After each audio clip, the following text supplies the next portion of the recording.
नमस्कार। इतिहास में पहली बार किसी प्राइवेट कंपनी ने एस्ट्रोनॉट्स को स्पेस में भेजा है। 30 मई 2020 शनिवार के दिन 2 एस्ट्रोनॉट्स को अमेरिका के फ्लोरिडा लॉन्च पैड से इंटरनेशनल स्पेस स्टेशन भेज दिया गया। ऐसा करने वाली स्पेसएक्स दुनिया की सबसे पहली प्राइवेट कंपनी बन गई और अमेरिका सबसे पहला देश जहां किसी प्राइवेट कंपनी ने ऐसा कर दिखाया। स्पेसएक्स कंपनी के फाउंडर एलॉन मस्क हैं। हाल ही में फोर्ब्स के अमीर लोगों के लिस्ट में एलॉन मस्क 31वें नंबर पर हैं। Demo 2 mission. नासा के 2 एस्ट्रोनॉट्स रॉबर्ट बेनकेन और डॉगलस हर्ली को फ्लोरिडा से इंटरनेशनल स्पेस स्टेशन ले जाया गया। यह सफ़र कुल 19 घंटों का होगा। इंटरनेशनल स्पेस स्टेशन पृथ्वी से लगभग 400 किलोमीटर दूर अब तक का सबसे बड़ा सैटेलाइट है। इंटरनेशनल स्पेस स्टेशन की लंबाई 73 मीटर और चौड़ाई 109 मीटर है। बहुत सारे देशों ने मिलकर बनाया है यह स्पेस स्टेशन। इसका उद्देश्य माइक्रो ग्रेविटी और स्पेस एनवायरनमेंट से जुड़े रिसर्च करना है। साथ ही भविष्य में मून और मार्स जैसे लंबे मिशन में इस इंटरनेशनल स्पेस स्टेशन को प्रयोग में लाया जा सकता है।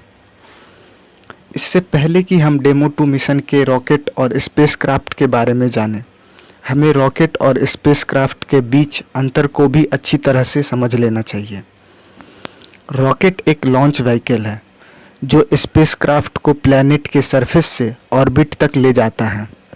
रॉकेट्स अपने फ्यूल का यूज़ करके ग्रेविटी और एटमॉस्फेरिक प्रेशर को पार करते हुए ऑर्बिट में जाता है, और स्पेसक्राफ्ट जिन्हें स्पेस में भेजा जाता है, स्पेसक्राफ्ट्स जैसे सैटेलाइट, कार्गो स्पेसक्राफ्ट जिसमें इक्विपमेंट्स भेजे जाते हैं, क्रू स्पेसक्राफ्ट जिसमें एस्ट्रोनॉट्स को स्पेस में भेजा जाता है।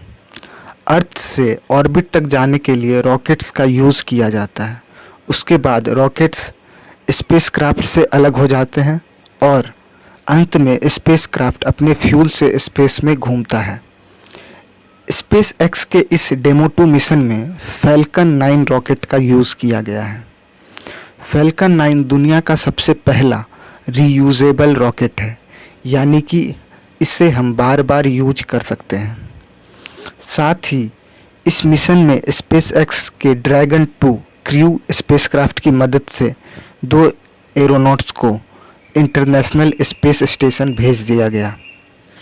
इस पूरे मिशन के दौरान दोनों एस्ट्रोनॉट्स को 4 महीने तक इंटरनेशनल स्पेस स्टेशन पर ही रहना होगा और उसके बाद पृथ्वी पर उनकी वापसी होगी। इस मिशन में दोनों एस्ट्रोनॉट्स के लिए स्पेसएक्स द्वारा एक खास तरह का कॉस्ट्यूम डिज़ाइन किया गया है, जिसे स्टारमैन सूट्स भी कहा जाता है। इस स्टारमैन सूट को प्रसिद्ध Hollywood costume designer Jose Fernandez ने डिज़ाइन किया है। जॉस फर्नांडिस ने बैटमैन वर्सेस सुपरमैन, एवेंजर्स और फैंटास्टिक फोर जैसे फिल्मों में भी कॉस्ट्यूम डिज़ाइनर का काम किया है। अब एक क्वेश्चन, क्या होगा अगर कोई इंसान बिना स्पेस सूट के स्पेस में चले जाए? आपने देखा होगा कि एस्ट्रोनॉट्स हमेशा स्पेस में स्पेस सूट्स पहने होते हैं। ऐसा क्यों? आइए जानते हैं हम इसके विज्ञान के बारे में। हम सभी को पता है कि स्पेस में हवा बिल्कुल भी नहीं है। इस वजह से जो हवा हमारे शरीर के अंदर है वो बाहर निकल जाएगा और हमारा लंग्स काम करना बंद कर देगा और शरीर के दूसरे अंगों में उपस्थित ऑक्सीजन एक्सपैंड करने लगेगा, जिससे हमारा शरीर दोगुना फूल जाएगा पर एक्सप्लोड नहीं होगा। बिना स्पेस सूट के स्पेस में मनुष्य की 1 से 1.5 मिनट के अंदर मौत हो सकती है। स्पेस में बहुत ठंड होने के वजह से शरीर बर्फ की तरह जम भी सकती है। स्पेस सूट अंतरिक्ष में जाने वाले मनुष्य को वहाँ के वैक्यूम और वेरी लो टेम्परेचर जैसे वातावरण से बचाता है। स्पेस सूट्स 3 तरह के होते हैं। पहला, IVA इंट्रावेहिकुलर एक्टिविटी, यानी कि ऐसे स्पेस सूट्स जिसे स्पेसक्राफ्ट के अंदर पहना जाता है। दूसरा, EVA एक्स्ट्रावेहिकुलर एक्टिविटी, इसे पहनकर स्पेस में जाते हैं, जैसा हम इस फोटो में देख सकते हैं। तीसरा IEVA, intra extra vehicular activity. इसे स्पेसक्राफ्ट के अंदर और बाहर दोनों जगह प्रयोग किया जाता है। IEVA का एक एग्जाम्पल है जेमिनी G4 सूट।